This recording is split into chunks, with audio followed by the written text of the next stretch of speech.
Hello အားလုံးပဲမင်္ဂလာပါရှင်ဒီနေ့တော့ကိုရီးယားလုပ်ငန်းခွင်ထဲမှာလုပ်နေတဲ့သူတွေအခုမှကိုရီးယားစာကိုစပြီးတော့လေ့လာတဲ့သူတွေအတွက်စကားနှုတ်ဆက်တဲ့အခါမှာအသုံးဝင်မဲ့စကားလေးတွေကိုပြောပြပေးသွားမှာပဲဖြစ်ပါတယ်ကိုကကိုရီးယားလုပ်ငန်းခွင်ထဲမှာလုပ်နေတယ်ဆိုလို့ရှိရင်တတိနဲ့နှုတ်ဆက်စကားလေးတွေအနေချင်းစပြီးတော့ပြောကြည့်ပါရှင်အဲ့လိုမျိုးကနေမှတစ်ဆင့်ရင်းနှီးမှုယူရမှာဖြစ်ပါတယ်အဲ့တော့ပထမဦးဆုံးကိုကဘယ်အချိန်မှဖြစ်ဖြစ်အလုပ်ရှင်နဲ့ကိုနဲ့တွေ့ပြီဆိုလို့ရှိရင်အညောဟာစေယော안녕하세요 안녕하세요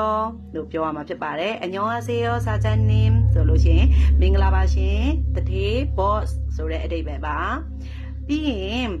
အဲ့ဒီအချိန်မှာပဲမနေ့မိုးလင်းဖြစ်နေတယ်ပေါ့နော်မနေ့အစောပေါ့နော်ဟိုကယုံသွားချိန်ဆိုတော့9နာရီလို့10နာရီလို့ဖြစ်နေတယ်ဆိုလို့ရှိရင်ဆက်ပြီးတော့ပြောရမယ့်စကားလေးက좋은 아침입니다 좋은 아침입니다 좋은 아침입니다လို့ဆက်ပြီးပြောလို့ရပါတယ်ဒါဆိုအဲ့ဒီနှစ်ခုလုံးကိုကျွန်မတစ်ပြိုင်တည်းပြောကြည့်ပါမယ်안녕하세요 사장님 좋은 아침입니다လို့ပြောရမှာဖြစ်ပါတယ်မင်္ဂလာပါရှင်တထေးမင်္ဂလာနက်ခင်းပါလို့ပြောတာဖြစ်ပါတယ်အဲ့ဒီခါကျလို့ရှိရင်အလုပ်ရှင်ကကို그래 안녕 좋은 아침စသဖြင့်သူကပြန်ပြောပါလိမ့်မယ်နော်လုပ်ငန်းခွင်ထဲမှာဆိုတော့အလုပ်စားလုပ်ကြပြီဆိုလို့ရှိရင် तू ကကိုဆက်ပြောလိမ့်မယ် 수고해 လို့ तू ကပြောလိမ့်မယ်အလုပ်ရှင်ကပေါ့နော်ကို 수고해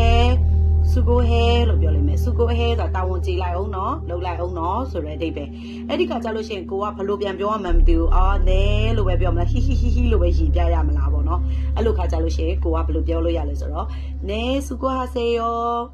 네 수고하세요 네 수고하세요လို့ကြပြောမှာဖြစ်ပါတယ်ဟုတ်ကဲ့အလုပ်လိုက်ပါအောင်ရှင်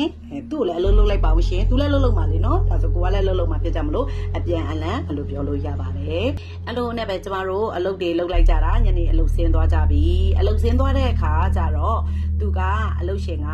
ကိုပြောမယ်수고했어ဆိုတော့မင်းဒီနေ့အတွက်တာဝန်ကျေတယ်မင်းဒီနေ့အတွက်တာဝန်ကျေပါတယ်လို့ပြောတတ်တယ်အဲ့လိုမဟုတ်ရင်고생많았어အဲ့လိုတွေပြောတတ်တယ်မင်းဒီနေ့တော့ပင်ပန်းသွားပြီနော်ဒုက္ခများသွားပြီနော်လို့ပြောတာဖြစ်ပါတယ်အဲ့ဒီခါကြလို့ရှိရင်ကိုကလည်းပြန်ပြီးတော့ပြောရမှာဖြစ်ပါတယ်수고하셨습니다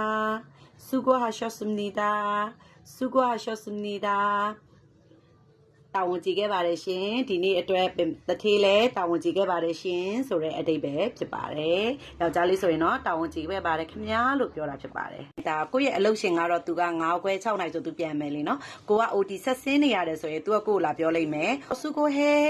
수고해 내가 먼저 갈게 수고해လို့သူကပြောတတ်တယ်ငါအရင်ပြန်နှင့်မယ်နော်မင်းဆက်ပြီးတာဝန်ကြည့်အောင်လုပ်လိုက်ပါအောင်တာဝန်ထက်အလုပ်ဆက်လုပ်လိုက်ပါအောင်စသဖြင့်ပေါ့နော်အဲ့လိုအဓိပ္ပာယ်မျိုးတက်ရောက်တယ်တူညီတဲ့စကားကိုသူပြောလိုက်မယ်ဒါဆိုကိုကသူ့ကိုဘယ်လိုပြောရမလဲဆိုလို့ရှိရင်